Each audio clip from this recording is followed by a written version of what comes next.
David prefirió estar con Dios que estar con sus amigos. Y cuando formularon todo ese plan contra Daniel, no pudieron. Y oiga cuál era el plan: impedir que él orara. Mira lo apurado, lo desesperante que está Satanás de que tú no mantengas una vida de oración. Tú sabes lo que movió reinos, movió gobernadores. Así que no me preocupa cuando un senador corrupto se mueve en contra de la oración. Ni me preocupa cuando un político de estos americanos y de otros países se mueve en contra de la palabra de Dios. Eso viene desde Daniel. Hay sátrapas cerca de los gobernantes corruptos que buscan exponer su corrupción y obligar a la gente. Pero le quiero decir lo siguiente: Dios siempre va a triunfar. Se levantaron contra Daniel y le dijeron: vamos a detener que hable con Dios. Vamos a amenazarlo de matarlo, de echarlo en el pozo de los leones si él se entra en contacto con Dios. Míralo de ¿por qué? Porque ellos descubrieron que esa era la fuente de la victoria de Daniel: Dios. Su contacto diario con Dios le daba revelaciones de los asuntos más ocultos. Sigo paro. Pero Daniel no se dejó. Dice la Biblia que y cuando Daniel supo que el edicto había sido firmado, entró en su casa y abierta. Oye, él supo. No fue que él siguió orando y no sabía el peligro. Él sabía el peligro y siguió orando, porque él entendía que la oración no tiene rival. La oración no tiene comparación cuando se hace a Dios. Y dice: abiertas las ventanas de su cámara que daba hacia Jerusalén, se arrodillaba 3 veces al día y oraba y daba gracias delante de su Dios, como lo solía hacer antes. Daniel tenía un hábito: oraba 3 veces al día. Y no me puedo detener en Daniel porque escribiría un libro solo de esto.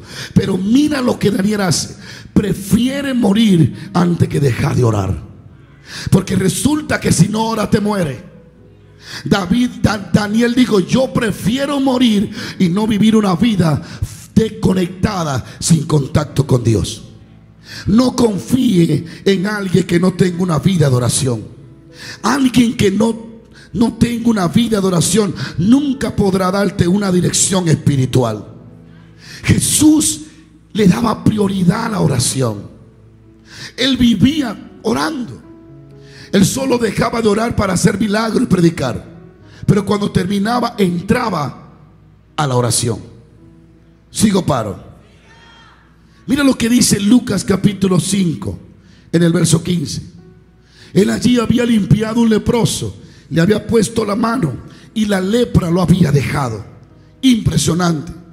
Y él le dijo al leproso: no le diga a nadie lo que acaba de suceder. Solo vete y muéstrate al sacerdote y da la ofrenda de purificación. Pero ese hombre no escuchó. Comenzó a hablar: yo estaba leproso y Jesús me limpió. Y en pocos minutos o horas Jesús estaba rodeado de una multitud que había venido para ser sanado y para escuchar la palabra de Dios. Sin embargo, dice la Biblia que Jesús se fue a un lugar. Mira cómo lo dice: pero su fama se extendía más y más, y se reunía mucha gente para oírlo y para que le sanase de sus enfermedades. Mas él se apartaba a lugares desiertos y oraba. Otra traducción dice: y se apartaba a lugares desiertos como lo solía hacer. Jesucristo le dio más importancia a la oración que a la gente, porque dejó la gente allí y se fue a orar. Jesús le dio más importancia a la oración que a sanar enfermos, porque estaban enfermos, los dejó enfermos y se fue a orar. Jesús le daba más importancia a la oración que a cualquier otra cosa en la vida.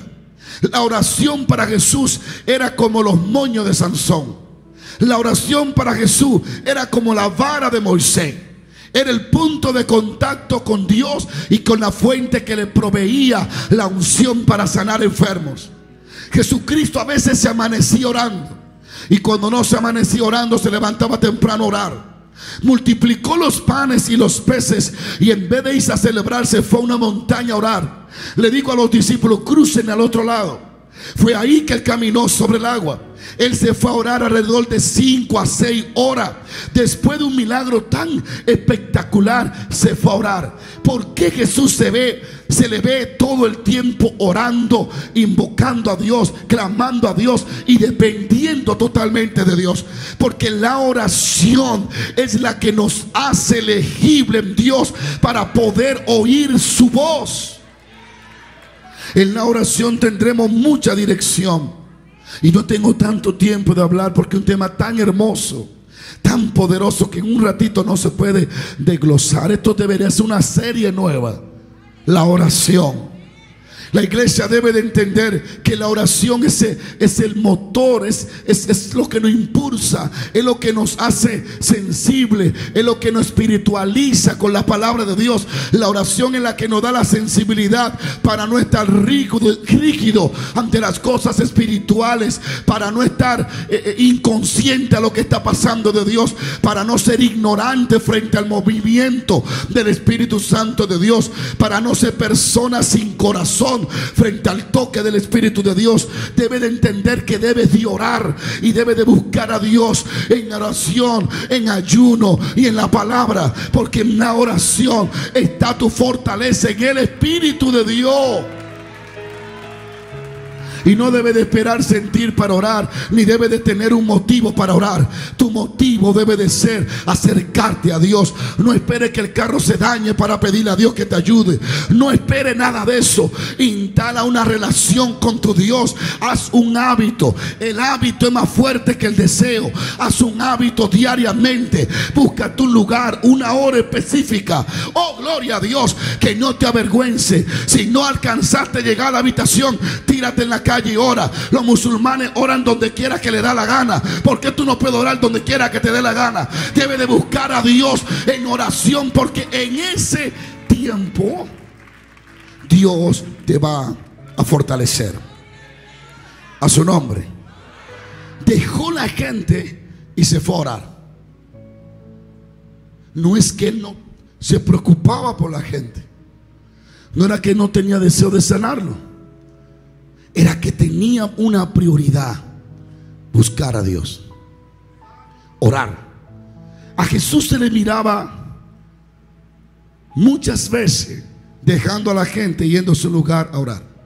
Dice, y se fue a un lugar desierto y ahí oraba. Se fue a un lugar sin distracción. Se desconectó para conectarse. Se fue de donde lo podían distraer para centrarse. Debe de buscar ese lugar donde te separe a sola, donde ni siquiera las llamadas entren. Bloquea tu celular. Ese tiempo entre tú y Dios es sagrado, es santo. No lo comparta con nadie. No lo negocie con nadie. No lo negocie ni por la victoria, por nada. Ninguna necesidad de los demás puede ser superior a tu necesidad delante de Dios. Tú eres inservible sin Dios. Tú no eres funcional sin Él. No puedes lograr nada si no estás lleno primero de Dios. Así que debe de darle prioridad a ese tiempo de oración. Y la historia preferida que le quiero leer hoy, la que ha estado caminando en mi corazón, está en el libro de Jueces. En el libro de Jueces, en el capítulo 6, aquí hay una historia que me atrae mucho la atención. Y esta historia tiene que ver con oración. La Biblia dice, se lo voy a leer, ¿me siguen? La palabra del Señor del cielo, en ese libro de Jueces, en el libro de Jueces capítulo 6, dice: los hijos de Israel hicieron lo malo ante los ojos de Dios, de Jehová, y Jehová los entregó en mano de Madián por 7 años. El resultado de la derrota del pueblo de Israel en tiempo de Jueces vino por ello desobedecer a Dios. Tú no puedes hacer lo malo y esperar que Dios te bendiga. No puedes darle la espalda a Dios y esperar que tú tengas protección. Por eso es que cuando ocurrió lo del 9/11, todos los reporteros decían: ¿dónde está Dios? Y la hija de Billy Graham dijo, cuando le preguntaron: Dios es malo, ¿dónde está Dios? Y ella le dijo: ustedes le han dado la espalda a Dios por muchos años. Lo sacaron de las escuelas, hicieron leyes para que no se leyera la Biblia, y ahora se preguntan: ¿dónde está Dios? La Biblia dice que Dios entregó a su pueblo amado, a la niña de sus ojos, al pueblo que era apreciado y es apreciado Israel por Dios. A Jacob amé. Dios ama todavía a Israel y lo amaba en ese tiempo y lo sigue amando hoy. Pero Dios es justicia. Y dice la Biblia que hicieron lo malo delante de Jehová, y el pueblo a quien él había profetizado, de donde viene nuestro Salvador, lo entregó en mano de Madián. No era que Madián tenía poder sobre Israel, era que Dios lo había entregado porque era el fruto que Israel había cosechado. No puedes hacer lo malo y creer que estarás bien. No puedes manejar. Puedes comprarte el mejor carro, y si manejas con los ojos cerrados vas a chocar. Hay consecuencias que nos van a alcanzar si nosotros no andamos conforme a la palabra de Dios.